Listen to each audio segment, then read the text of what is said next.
Ukraine के ताबड़तोड़ हमलों से पुतिन आग बबूला हैं। रूस में मची तबाही का बदला लेने के लिए रूस अपनी पूरी ताकत के साथ मैदान में है। रूस और यूक्रेन महायुद्ध पर दुनिया भर के देशों की नजरें टिकी हुई हैं। दोनों देश आक्रामकता के साथ हार मानने को तैयार नहीं हैं। रूस यूक्रेन पर ताबड़तोड़ हमले कर रहा है, तो वहीं यूक्रेन भी पीछे हटने का नाम नहीं ले रहा है। रूस के हमले का सटीकता उसकी और प्रभावी तरीके से जवाब दे रहे हैं। दोनों देशों के युद्ध ने खतरनाक रुख अपना लिया, इख्तियार कर लिया है। यूक्रेन के हमलों से रूस अब टेंशन में है और जवाब देने की फिराक में है। रिपोर्ट्स की माने तो रूस यूक्रेन के कई बड़े शहरों को निशाना बनाकर तबाही मचा सकता है, जिससे न सिर्फ यूक्रेन की नींद उड़ेगी बल्कि पूरी दुनिया में भी रूस के हमलों से तनाव बढ़ सकता है। यूक्रेन ने हाल ही में रूस में करीब 4000 किलोमीटर अंदर घुसकर ड्रोन हमलों के जरिए लगभग 40 रूसी लड़ाकू विमानों को तबाह कर दिया था। ज़ेलेंस्की के इस एक्शन को दुनिया में रूस पर अब तक का सबसे बड़ा हमला माना जा रहा है। कहीं ना कहीं अमेरिका भी ज़ेलेंस्की के इस कदम से नाराज होते नजर आ रहे हैं। यूक्रेन के हवाई हमले से पुतिन अब परमाणु हमले तक तैयारी कर चुके हैं। अब रूस खुद की जीत के लिए किसी भी हद तक जाने को तैयार है। ऐसे में माना जा रहा है कि पुतिन अब फाइनल जवाब दे सकते हैं, जो यूक्रेन में तबाही का मंजर साबित होगा। इसी पर चर्चा करने के लिए हमारे साथ कुछ मेहमान जो हैं वो जुड़े, उनके पास चलेंगे और उनसे उनकी राय लेंगे कि वो क्या कुछ कहते हैं। हमारे साथ इस वक्त जो मेहमान जुड़ चुके हैं, मेजर जनरल अनुज माथुर साहब, बहुत बहुत शुक्रिया, आपने अपना कीमती वक्त निकाला, आप यहाँ पर आए। कमांडर सुदर्शन चक्रपाणी जी, आपका बहुत बहुत शुक्रिया, जय हिंद आपको भी। और कर्नल मनोज कुमार जी हमारे साथ हैं, रिटायर्ड रक्षा विशेषज्ञ, आपका भी बहुत बहुत शुक्रिया, जय हिंद सर। संजीव श्रीवास्तव जी भी हमारे साथ हैं, विदेश मामलों के जानकार, क्योंकि मामला अब ये युद्ध के बिल्कुल करीब ऐसा आ रहा है और यहाँ पर न्यूक्लियर जो बात आ रही है सामने। माथुर साहब, आपसे मैं शुरुआत करना चाहूँगा, ये किस लेवल का न्यूक्लियर थ्रेट है? कहा जा रहा है कि पूरी मूवमेंट हो चुकी है और तैयारी हो चुकी है। ये केवल डोमिनेंस है, पोजीशनिंग है, डराने का प्रयास है, या फिर कुछ अलग सा फील हो रहा है? शिवम, देखिए, मेरा मानना बिल्कुल क्लियर है और वो ये है कि ये सिर्फ एक मनूवरिंग हो रही है। ये उनको मैसेज दिया जा रहा है कि हम लोग इसका प्रयोग कर सकते हैं, लेकिन पुतिन जो है और रशिया इस बात को अच्छी तरह से समझता है कि एक न्यूक्लियर स्ट्राइक का अर्थ क्या हो सकता है। और अगर वो न्यूक्लियर स्ट्राइक करते हैं और अगर उनके ऊपर रिस्पॉन्स में स्ट्राइक आती है तो ये बहुत ज्यादा घातक उनके लिए भी सिद्ध हो सकता है। ये जो म्यूचुअली अशोर्ड डिस्ट्रक्शन, जिसको MADS हम कहते हैं, हमेशा कहते चले आए हम लोग, वो बिल्कुल सही बात है और सब देश, सारे देश इस बात को जानते हैं। मेरे ख्याल से कोई पाकिस्तान जैसा घटिया मुल्क होगा उसको छोड़ के सबको इस बात का पता है, और कोई ना वो डायरेक्ट वॉर धमकी दे रहे हैं, ना ही वो, ये मनूवरिंग है, पोजीशनिंग है, और ये बताया जा रहा है कि आप इस प्रकार का काम करेंगे तो हम इस हद तक जा सकते हैं, पहली बात। दूसरी बात, आप देखिए जिस प्रकार का हमला रशिया के ऊपर हुआ है, एक तो 4000 से 6000 किलोमीटर दूर है, बहुत बड़ी बात है शिवम। 4000 किलोमीटर दूर जाना और वहां जाकर के अटैक करना और वहां उनके स्ट्रेटेजिक मिसाइल लॉन्चर एयरक्राफ्ट को तबाह कर देना। 41 एयरक्राफ्ट का मतलब होता है Shivam 33, 1/3 of their fleet is gone. 7 billion worth, 7 billion. और ये इतना इन्होंने लगाया, उन ड्रोनों की कीमत आप जोड़ लें तो कपल ऑफ करोर्स, कहां 7 बिलियन। तो इतना जबरदस्त नुकसान पहुंचाया है उन्होंने उनको कि। और तीसरी बात जो इसमें देखने की है वो ये है कि ये जो ऑपरेशन था, ये प्लान हो रहा था मेरे ख्याल से 18 महीने से। ज़ेलेंस्की ने खुद बाहर निकल करके इस बात को माना है कि 18 महीने से ये प्लानिंग चल रही थी। आप देखें, 18 महीने से प्लानिंग चल रही थी, कहां इंटेलिजेंस है, कहां आपके बैटलफील्ड ट्रांसपेरेंसी है। आप पिछले 3 साल से लड़ाई के मैदान में हैं, और उसके बाद अगर कोई दूसरा देश आकर के 6000 किलोमीटर अंदर जाके आपके स्ट्रेटेजिक एसेट्स को तबाह कर दे और एवरी सिंगल पर्सन जो उसमें इन्वॉल्व था वो विड्रॉ पीछे वापस पहुंच जाए, तो ये मुझे लगता है कि बहुत जबरदस्त इंटेलिजेंस का फेल्योर है। तो एक बात और कि ये इस प्रकार का हमला शिवम अकेला यूक्रेन नहीं कर सकता, इसमें दूर के बाकी देश, नाटो कंट्रीज, शायद अमेरिका भी शामिल है, शायद, अकेले में शायद कहूंगा, नेटो कंट्रीज श्योरली, और उसके अलावा रशिया के अंदर जो बात हम पाकिस्तान और भारत के संदर्भ में लगातार कहते रहते हैं कि जो इकोसिस्टम भारत में बना हुआ है उसी प्रकार का इकोसिस्टम, उसके सपोर्ट के बगैर इस प्रकार ये का संभव अटैक नहीं है, होना संभव संभव नहीं। नहीं। बहुत बहुत बड़े लेवल पर माथुर साहब ये हुआ है। चक्रपाणी जी, अब आपके पास मैं आना चाहूंगा कि भाई यूक्रेन ने मॉस्को के न्यूक्लियर बॉम्बर्स को डिस्ट्रॉय किया है। अब ब्रिटेन से भी बात चल रही है, ब्रिटेन भी चाहता है कि अमेरिका के न्यूक्लियर बॉम्बर्स यूक्रेन को मिलें। तो ऐसा नहीं है कि रूस खाली ये जो मैन्यूवरिंग कर रहा है, पोजिशनिंग कर रहा है और न्यूक्लियर खाली रूस की तरफ से, यूक्रेन भी कम नहीं है। यूक्रेन भी तैयार हो जाता है न्यूक्लियर के लिए, चाहे वो ना तैयार हो, लेकिन पूरी दुनिया जो उसके साथ है, जो देश है, वो चाहते हैं कि न्यूक्लियर के लिए हम भी एक डरा के रखें उनको। जय हिंद, जय भारत। जय हिंद, जय भारत। देखिए शिवम जी, जो अनुज माथुर ने कहा है बिल्कुल सही कहा है और उसी से आगे बढ़ता हूं। ठीक। देखिए ऐसा है कि जहां तक समझौता हुआ है नेटो और रशिया के बीच में, वो ये था कि उनके न्यूक्लियर बॉम्बर्स जो हैं वो खुले में रहेंगे ताकि आपको मालूम पड़े और आप कंट्रोल ये देख सके कि क्या हो रहा है। ये चीज जो है, अब यूक्रेन ने यहां पे एक बहुत बड़ा पेच डाल दिया है और रशिया को भी और उससे ज्यादा अमेरिका को डबल सोचना पड़ेगा, क्योंकि जितना हम लोग अपने देश में आधे फ्रंट की बात करते हैं उतना ही आधा फ्रंट रशिया के अंदर है। मैं रशिया में 3 साल काट चुका हूं, मुझे रशियन भी आती है और वहां पे यूक्रेनियन जो है और रशियन जो है उनमें कोई अंतर नहीं है, वही भाषा बोलते हैं। बिल्कुल, उन्हीं का तो हिस्सा था, उन्हीं का तो पार्ट था यूएसएसआर, अगर बात की जाए उन्हीं का तो पार्ट था। एब्सोल्युटली। जो ऑर्थोडॉक्स चर्च है रशिया का, वो यूक्रेन में उसका शुरुआत हुई थी।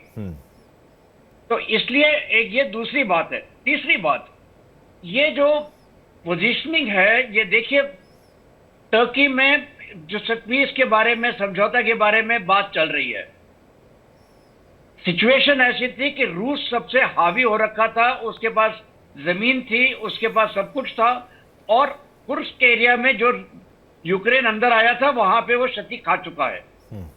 तो इसलिए यूक्रेन को कुछ करना था कि वो वापस दिखा सके कि मैं कंट्रोल में हूं या मैं बहुत ज्यादा क्षति पहुंचा सकता हूं। ये पॉसिबली यूक्रेन ने अपने आप सोचा कि चलो कुछ ऐसा किया जाए, या जैसे है ना वो कोका कोला का है, कुछ तूफानी हो जाए, तो कुछ तूफानी करने की कोशिश की है और इससे उसी को ज्यादा क्षति पहुंची है। और अमेरिका ऑब्वियसली खुश नहीं हो सकता इससे, बिल्कुल, क्योंकि उसके ऊपर भी बहुत ज्यादा दबाव अब आएगा। बिल्कुल। चौथी बात जाती है, देखिए न्यूक्लियर वेपन्स के ऊपर जो हम बात कर रहे हैं, न्यूक्लियर वेपन जो है वो last weapon of last resort है। बिल्कुल। यूक्रेन के पास आज नहीं है, लेकिन उसके पास वो क्षमता दिखा रहा है और क्योंकि वो अटैकर है, अटैकर के पास ये एडवांटेज होता है कि वो कब कहां अपनी मर्जी से कर सकता है। डिफेंडर को हर जगह चौकन्या होता है और यहां पे रूस जो है बिल्कुल कम पाया गया। वो उसने सोचा कि अब हमें कुछ नहीं कर सकता कोई, वो कॉम्प्लेसेंट हो गया। ये सब हुआ क्योंकि ये पीस टॉक्स की बात जो है वो की जा रही थी और अब पीस टॉक्स के लिए डेलीगेशन भी शायद वहां पर रूस का पहुंचा। कर्नल मनोज कुमार साहब, अब आपके पास मैं आना चाहूंगा। 4000 से 6000 किलोमीटर अंदर तक रशिया के ये ड्रोन्स जो हैं वो स्मगल कर लिए गए, कैसे पहुंचा दिए गए, और ये बहुत सस्ते में इन्होंने बहुत बड़ा नुकसान वहां पर पहुंचाया है। अब लेकिन ये सब कुछ न्यूक्लियर की ओर बढ़ता हुआ नजर आ रहा है। पहले भी पुतिन ऐसे कर चुके हैं। आप देखिए 2024 में उन्होंने अपनी न्यूक्लियर डॉक्ट्रिन को भी चेंज किया है। तो तैयारी तो पूरी है, और जब आप हार के कगार पर होते हैं, कई बार ऐसा हुआ कि रूस परेशान हो गया था, तो तब वो न्यूक्लियर की बात करता है। इस बार क्या अलग है?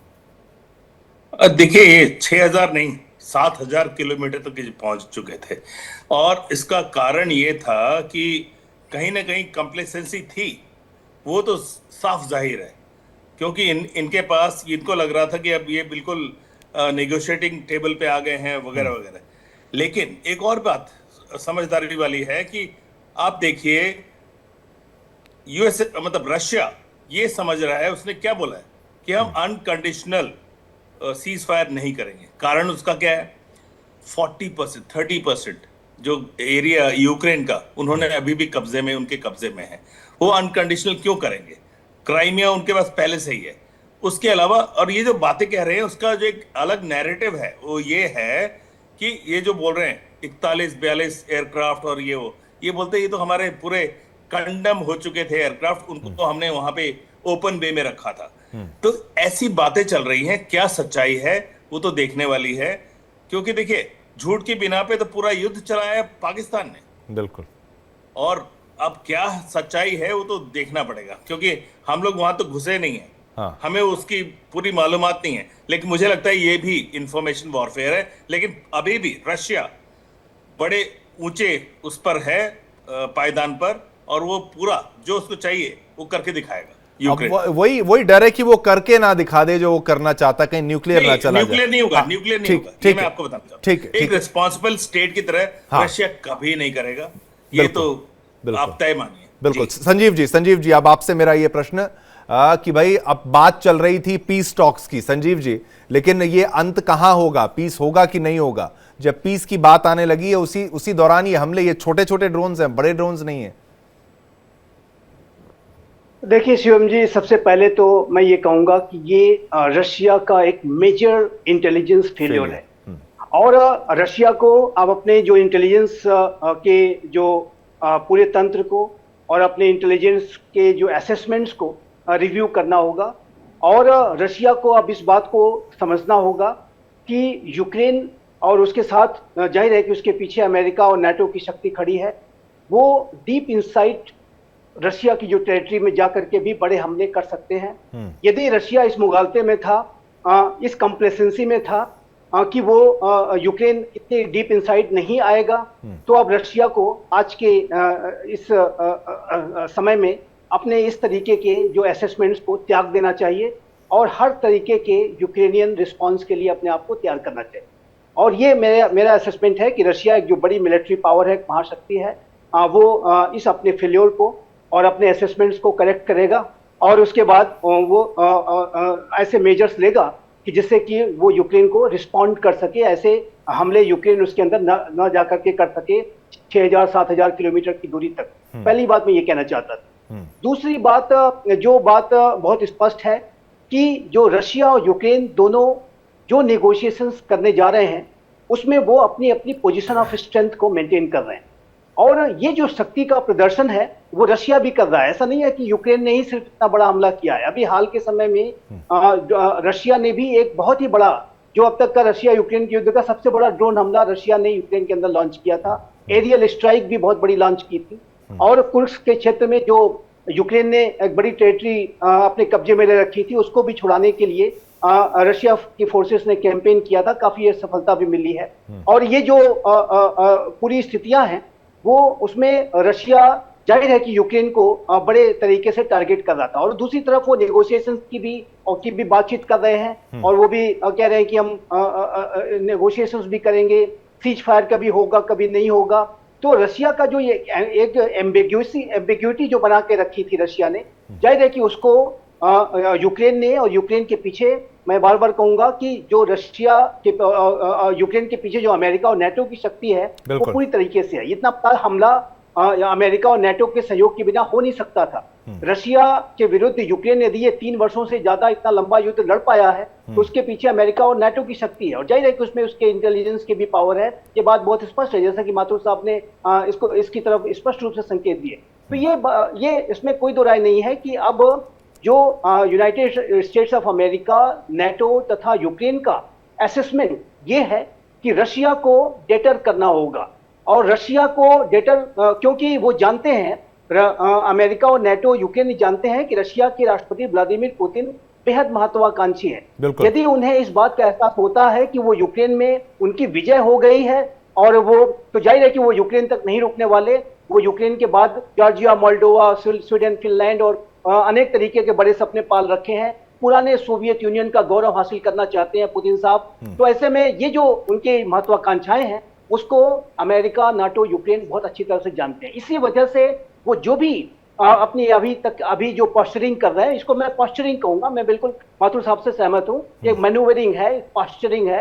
और मुझे नहीं लगता कि ये न्यूक्लियर वेपन्स वगैरह के बारे में जरा भी कहीं कोई कदम बढ़ा सकते हैं, क्योंकि अनसस्टेनेबल है, ये अफोर्डेबल नहीं है, ये जो म्यूचुअली एश्योर्ड डिस्ट्रक्शन पैदा करेगा। और शिवम जी, मैं आपके दर्शकों के लिए बताना चाहता हूं कि 3 वर्षों से ज्यादा लंबा समय का युद्ध हो चुका है और हम ये जानते हैं कि ये महाशक्तियों के बीच में ही ये जो युद्ध है इनडायरेक्ट तरीके से लड़ा जा रहा है। यूक्रेन का जो टेरिटरी का इस्तेमाल एक बैटल ग्राउंड के तौर पर किया जा रहा है, लेकिन इस युद्ध में आज तक रशिया ने नेटो की टेरिटरी पर एक कोई सिंगल बुलेट तक फायर नहीं की है। मिसाइल्स को तो मिसाइल तक फायर नहीं किया, और वहीं अमेरिका और नेटो ने भी रशिया की टेरिटरी में कोई सिंगल बुलेट, कोई सिंगल मिसाइल तक फायर नहीं किए। क्योंकि जिस दिन ये ऐसा होना शुरू हो जाएगा, जैसा कि राष्ट्रपति बाइडेन ने एक बार कहा था युद्ध की शुरुआत में, कि जिस दिन अमेरिका और रशिया के सोल्जर्स एक दूसरे को शूट करना शुरू कर दें, आप उसी दिन मान लीजिए कि तृतीय विश्व युद्ध शुरू हो गया और ये न्यूक्लियर वॉर में बदलेगा और फिर ये म्यूचुअली एश्योर्ड डिस्ट्रक्शन में जाएगा, जिसमें कि न तो रशिया जाना चाहेगा और न तो अमेरिका जाना चाहेगा, न तो नेटो जाना चाहेगा। इसी वजह से मेरा भी मानना है कि ये न्यूक्लियर वॉर में तो नहीं जाएगा, लेकिन पोस्चरिंग जरूर होगी, अपनी ताकत का प्रदर्शन जरूर किया जाएगा। लेकिन ये कब तक किया जाएगा? अब माथुर साहब, एक हाइपोथेटिकल क्वेश्चन है कि मान लीजिए पुतिन मजबूर हो गए कि अब मुझे न्यूक्लियर बटन दबाना है, तो किस तरीके के हथियारों का इस्तेमाल होगा, मिसाइल्स का इस्तेमाल होगा, और उसका रिएक्शन क्या आएगा? कि भाई अमेरिका ने भी तो जापान पर गिराया था बॉम्ब एक बार, स्थिति को पर्ल हार्बर का नाम दिया जा रहा है, इस अटैक को कंपेयर किया जा रहा है कि भाई ये पर्ल हार्बर हो गया है इनके साथ। बिल्कुल बिल्कुल, देखिए पर्ल हार्बर हो गया था, और पर्ल हार्बर के भी 4 साल बाद पुतिन ने अमेरिका ने बॉम्ब एटॉमिक एक्सप्लोजन जो किया था जापान पे किया था, ये तुरंत नहीं हुआ था, ये बहुत it's a very very major decision. और उस समय परिस्थिति ऐसी थी कि बहुत सारे देशों के पास एटॉमिक पावर नहीं थी। इनफैक्ट जितने लोगों के पास भी उस समय एटॉमिक पावर थी वो सब एक तरफ थे, तो किसी प्रकार के एटॉमिक एस्केलेशन का खतरा था नहीं। रशिया, अमेरिका, फ्रांस, ब्रिटेन सब एक तरफ थे, चाइना कहीं और था, तो उसमें एस्केलेशन का खतरा नहीं था, इसलिए वो लोग इसको कर पाए। मैं मानता हूं डेवस्टेशन जो है, और खास करके जो उनकी साख पर जो डेवस्टेशन हुआ है वो उतना ही है जितना कि पर्ल हार्बर के समय हुआ था। लेकिन फिर भी मेरा यह मानना है कि रशिया के पास अभी भी कन्वेंशनल आर्सनल इतना है, 41 स्ट्रेटेजिक बॉम्बर्स खत्म होने के बाद भी उनके पास 66% स्ट्रेंथ बाकी है, 80-90 स्ट्रेटेजिक बॉम्बर्स उनके पास अभी भी हैं। तो ये आप ना समझे कि रशिया की कुछ चीज में कुछ कमी हो गई है। शिवम, मैं आपको एक दो बात बताना चाहता हूं। जहां तक हम बात कर रहे हैं सीज फायर की, इसकी कोई उसकी उम्मीद नहीं। उसकी वजह यह है कि जिस जगह से जिन वजहों से लड़ाई शुरू हुई थी, उन वजहों को दोनों में से कोई भी मानने को तैयार नहीं है, और जब तक कोई ना कोई एक कदम पीछे नहीं लेगा, जो कि मुझे लगता है, वरना तो लड़ाई ही नहीं होती। बिल्कुल, उसने यूक्रेन ने साफ कह दिया है कि मैं डॉनबास वापस लूंगा, क्रीमिया भी लूंगा, तब बात होगी। रशिया ने साफ कह दिया है कि जो मैंने ले लिया है Donbas region, Crimea out of the question, Donbas में भी मेरा वो रहेगा। उसके अलावा डिमिलिटराइजेशन यूक्रेन का, उसके अलावा रशिया का फेवरेबल वहां का एस्टेब्लिशमेंट। तो ये तमाम शर्तें हैं जो कि कोई भी मान नहीं सकता। तो ये इस युद्ध का कोई इमीडिएट अंत मुझे नजर नहीं आ रहा है। जहां तक सवाल न्यूक्लियर उसका है, देखिए ब्रिटेन ने मांगी, आपने जो कहा था, ब्रिटेन ने अपने लिए मांगा है, हमें F-35 दीजिए, सो दैट हम अपने, क्योंकि उनके पास एरियल डिलीवरी मींस नहीं है न्यूक्लियर आर्सेनल, ट्रायड नहीं है, और कहीं ना कहीं उनको भी डर है। देखिए उनको भी, देखिए ट्रायड की जो है वो सिर्फ 4 कंट्रीज के पास है, उसमें इंडिया है, India, America, Russia and China. तो अब जो ब्रिटेन को जरूरत है F-35 की, अब वो इसीलिए मांग रहे हैं कि उनको खतरा है कि जितना नुकसान हमने कर दिया, और ये बात बिल्कुल साफ है कि ब्रिटेन की मदद के बगैर ये नहीं हुआ है, 18 महीने से इसकी प्लानिंग चल रही थी शिवम। तो ये उनको लगता है कि शायद पुतिन कहीं ना कहीं मजबूर हो एटॉमिक पावर इस्तेमाल करने के लिए, तब उनको रिएक्ट करने की आवश्यकता होगी। तो ये मुझे लगता है कि बात है। लेकिन फिर मैं कहूंगा, ये पुतिन बहुत एक स्टेट्समैन है, बहुत अच्छे हाई क्वालिटी स्टेट्समैन। वो कोई पाकिस्तान के लीडर्स की तरह कोई नीजक एक्शन नहीं लेंगे, कोई डिसीजन ऐसा नहीं लिया जाएगा जिससे कि पूरे विश्व को खतरे में डाल दिया जाए, और ये पॉस्चरिंग होती रहेगी। वो दोनों बताते रहेंगे कि अगर आपने अब कुछ और किया तो हम इसको कर लेंगे। ये जेलेंस्की का भी एक बहुत जबरदस्त मैसेज गिविंग था। उन्होंने बात शुरू होने से पहले, देखिए अभी थोड़ी देर पहले मैं किसी दूसरे चैनल पे कह रहा था कि बात शुरू, उनको कह रहे थे कि इसका बात से कोई लेना देना नहीं है, मैं यूं कह रहा हूं कि अगर लेना देना नहीं होता, 18 महीने से तैयारी चल रही है, तो एक हफ्ता पहले हो सकता था या 10 दिन बाद भी हो सकता था, आज ही क्यों? उन्होंने ये बात इसलिए किया है, ये हमला, कि जो नेगोशिएशंस हैं उस टेबल के ऊपर वो एक पोजीशन ऑफ स्ट्रेंथ में आए। बिल्कुल, और वो बिल्कुल। इस बात को बता देना चाहते थे रशिया को कि वो इतना डीप इनसाइड जाकर के स्ट्राइक कर सकते हैं। उनकी इंटेलिजेंस को बिल्कुल बौना उन्होंने साबित कर दिया, जिस प्रकार से पाकिस्तान का हमने किया था हाल। और उसके अलावा उन्होंने ये दिखा दिया कि आपके अपने देश में हमारे कितने लोग हैं जो कि वहां रह करके हमारी मदद कर सकते हैं। ऐसे आप नहीं कर सकते कि आप इतने ड्रोन्स को हाइड कर लें और फिर उनको बिल्कुल जगह एयरफील्ड के पास ले जाएं, फिर वहां जाकर के उसको रिमोट से डेटोनेट कर दें। It is not a joke Shiva. तो ये बहुत जबरदस्त प्लानिंग है, बहुत जबरदस्त इंटेलिजेंस है, और इसमें बहुत सारे लोग शामिल हैं। ये यूक्रेन के अकेले के बस की बात बिल्कुल, नहीं बिल्कुल, है। बिल्कुल, बिल्कुल। चक्रपाणी जी, ये अंदर का काम है, अंदर के लोग मिले हुए हैं, बिल्कुल साफ सी बात है। अब कोई इतने लंबे ट्रैवल करके कोई ड्रोन तो वहां जाएगा नहीं, अगर जाएगा भी तो इतना छोटा ड्रोन वो होगा नहीं। ये काफी लंबे समय तक उनकी आंख के नीचे से, मतलब सोचिए, बिल्कुल वहां पर मौजूद होकर ये सारी कार्रवाई की गई है। तब ये जाके अब पुतिन को लगा ये तो बहुत ज्यादा बेइज्जती हो गई, अब इसका कोई जवाब देना पड़ेगा, तो उन्होंने अपनी जो पोस्चरिंग है वो करी है, और वो पोस्चरिंग बहुत खतरनाक लेवल पर करी है। इसलिए इसको केवल पोस्चरिंग तक रखा जाए, या फिर बाई चांस अगर चलाना पड़ा, ये स्थिति भी आ सकती है क्या? नहीं, मुझे नहीं लगता शिवम जी कि ये स्थिति कभी आएगी, क्योंकि पुतिन जो है, जो भी होंगे, रिस्क लेते हैं, उसमें कोई शक नहीं है। लेकिन वो ऐसे रिस्क नहीं लेते जिनको तो पता है कि अब आगे कुछ नहीं हो सकता। देखिए, जहां तक ये सिक्योरिटी फेलियर है, इंटेलिजेंस फेलियर है, उसमें कोई शक नहीं है। मैंने मुर्मांस्क देखा है, मैं वहां तक गया हूं, और मुर्मांस्क के आसपास कुछ नहीं है, बिल्कुल सफेद है, बर्फ है, वहां कुछ नहीं दिखाई देता। और ऐसे में आप अपने ट्रक लेके वहां जाके आपने एफपीवी ड्रोन्स असेंबल करके अगर आप मार सकते हैं, तो आप ये देख सकते हैं कि कितना ज्यादा इंटेलिजेंस और कितना ज्यादा अंदर उनका हाफ फ्रंट जो है वो सक्रिय था। बिल्कुल। और ये जो है पोस्चरिंग बिल्कुल सही टाइम पे की है ज़ेलेंस्की ने, कि वहां नेगोशिएशन टेबल के ऊपर उनके पास भी कुछ पत्ते हो, वरना अभी तक तो उनके पास पत्ते नहीं थे। रूस को लगता था कि वहां ज़ेलेंस्की गए, अमेरिका, वहां पे उनकी बेइज्जती हो गई। उसके बाद उन्हें है ना, अमेरिका ने साफ कह दिया कि आपके पास तो कोई पत्ते ही नहीं है, आप किस बेसिस पे खेल रहे हैं। बिल्कुल, बिल्कुल। इस वजह से पुतिन जो है बिल्कुल कॉम्प्लेसेंट हो गए। उन्हें सोचा कि अब कुछ नहीं होगा, हम करते रहेंगे जो हम कर रहे हैं। देखिए, एक और बहुत अचंभा करने वाली बात है कि पूरे के पूरे युद्ध में रशिया का जो एयर पावर है, जो उसके हवाई जहाज हैं, वो बिल्कुल नहीं सक्रिय हुए। उन्होंने कभी अपने एयर पावर का इस्तेमाल नहीं किया है, शायद इसलिए कि वो यूक्रेन में ज्यादा तबाही नहीं मचाना चाहते थे। लेकिन अब मुझे नहीं लगता कि पुतिन रुकेंगे। यहां पे जरूर उनका जो रौद्र रूप अगर आप कहना चाहें तो वो दिखाई देगा। वो एक सोच थी पुतिन की कि वो वहां पर कोलैटरल डैमेज जो है वो ज्यादा नहीं करना चाहते थे, इसी चलते बड़े हथियारों का इस्तेमाल और बड़े हमलों का जो है इस्तेमाल नहीं किया गया। मनोज कुमार साहब, आप मुझे बताइए कि अब ये रिस्पांस तो आएगा पुतिन की तरफ से, लगातार बढ़ता जाएगा, बड़ी बड़ी मिसाइलें अब चलेंगी, न्यूक्लियर, ठीक है, हम भी कहते हैं कि आप लोग सहमत नहीं है न्यूक्लियर से, लेकिन इसका हमलों की इंटेंसिटी बढ़ना तो यूक्रेन की बर्बादी और होना, या फिर यूक्रेन जो है वो एकदम उसको आदत हो गई है भाई हमें मारते जाएं, हम मरते जाएंगे, कोई बात नहीं। देखिए, इसमें क्या है कि आपको अगर ध्यान हो कि यूक्रेन किस स्थिति में था अभी थोड़े दिन पहले तक, और अब कहां, उसको कौन उकसा रहा है? ये ट्रंप साहब हैं, जिन्होंने उनको लाया था कहीं कि वो रशिया के साथ भी बात कर रहे थे और यूक्रेन को भी बता रहे थे, लेकिन रशिया जब नहीं माना तो उन्होंने इस तरह का कुछ कार्रवाई उसके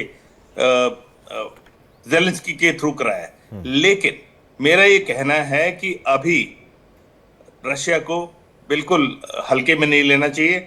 और मैं आपको बताऊं कि जिस प्रकार से जो अभी कार्रवाई चल रही है वहां पर रशिया में, ये बहुत बड़ा ये युद्ध एस्केलेशन, ऑल रेड लाइंस अभी तक क्रॉस हो रही थी ना, बहुत सारी रेड लाइन क्रॉस हुई हैं, लेकिन फिर भी मैं आपको ये बताऊं कि न्यूक्लियर तो नहीं होगा। कोई भी रिस्पॉन्सिबल देश, कोई भी रिस्पॉन्सिबल नेता ऐसा नहीं करेगा, वो किसी के हित में नहीं है। नहीं तो वो लेकिन इसमें अमेरिका का बहुत बड़ा हाथ है, जर्मनी का हाथ है, यूके का हाथ है, ये स्पष्ट है। और इंटेलिजेंस के बगैर, जैसा माथुर सर ने बोला और चक्रपाणी सर ने बोला, इंटेलिजेंस के बगैर सब कुछ बेकार।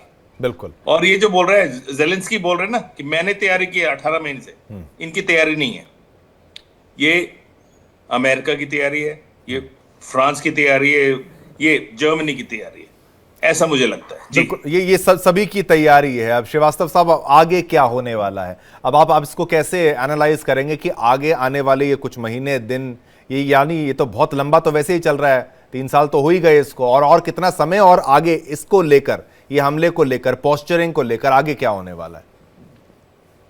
देखिए, पहले तो मैं ये कहूंगा कि 1945 में और 2025 में अंतर ये है कि 1945 में सिर्फ अमेरिका के पास ही न्यूक्लियर वेपन्स थे, बिल्कुल, और 2025 में सभी जो बड़ी पावर हैं उनके पास न्यूक्लियर वेपन्स हैं।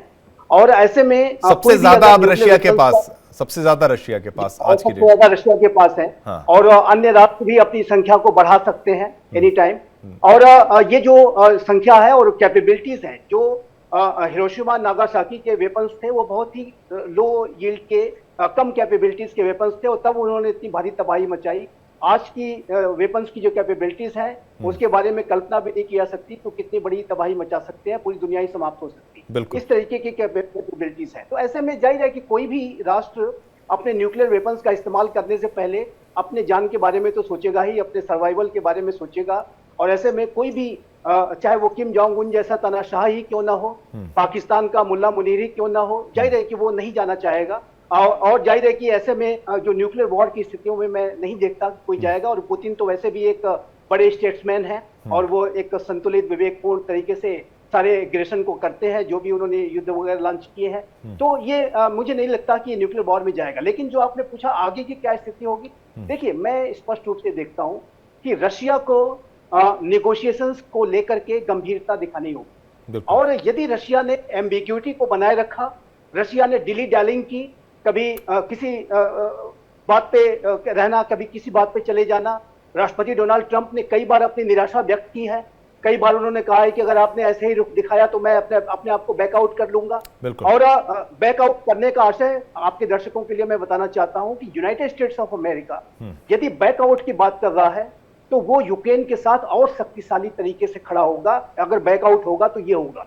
बैकआउट का मतलब ये नहीं होगा कि अमेरिका जो है यूक्रेन को पूरी तरह से छोड़ देगा, ऐसा हो नहीं सकता, क्योंकि अमेरिका एक बहुत बड़ी ग्लोबल सुपर पावर स्टेटस है उसका। यदि वो अपने ऐसे राष्ट्र को जो कि बहुत बड़े सिक्योरिटी कमिटमेंट को आपने दिया है, उसको आपने मझधार में छोड़ दिया, तो फिर वो जापान और कोरिया और फिलीपींस और जो विश्व भर में 600 बेसेस हैं वहां पर क्या मैसेज आप देंगे? तो ऐसे में मेरा ऐसा मानना है कि यदि व्लादिमीर पुतिन गंभीर नहीं हुए सीज फायर के लिए, किसी भी तरीके के पीस टॉक्स को आगे बढ़ाने की दिशा में इन्होंने गंभीरता से कदम नहीं बढ़ाए, तो रशिया के ऊपर और भी बड़े हमले की मैं संभावना देखता हूं। और ये रशिया के लिए भी अच्छा नहीं होगा और पूरे विश्व के लिए तो अच्छा नहीं होगा। जैसा कि हम जानते हैं कि इस रशिया यूक्रेन युद्ध का जो असर है वो पूरे ग्लोबल सप्लाई चेन्स पे पड़ा है, चाहे वो एनर्जी सप्लाई चेन्स हो, चाहे वो फूड सप्लाई चेन्स हो, चाहे वो फर्टिलाइजर सप्लाई चेन्स हो, पूरा विश्व इससे प्रभावित हुआ है। और यदि रशिया ने गंभीरता नहीं दिखाई, जाहिर है कि रशिया को इसके कॉन्सिक्वेंसेस और भी बड़े तरीके से भुगतने पड़ेंगे। और ये मैं युद्ध फिर बहुत लंबे समय तक आगे बढ़ता हुआ देखता हूँ। और ऐसे में जाहिर है कि सभी को इसका एक खामियाजा है कि पूरे अंतर्राष्ट्रीय समुदाय को उठाना पड़ेगा। पोजीशन ऑफ स्ट्रेंथ को मेंटेन करने के लिए यूक्रेन और अमेरिका और नाटो ने ये हमला कराया है। और जाहिर है कि रशिया को के लिए मैसेज बहुत ही लाउड एंड क्लियर है, यदि आप सीज फायर को लेकर के, बातचीत को लेकर गंभीर नहीं हुए तो इसके जो परिणाम है वो और भी बड़े रूप में आ सकते हैं।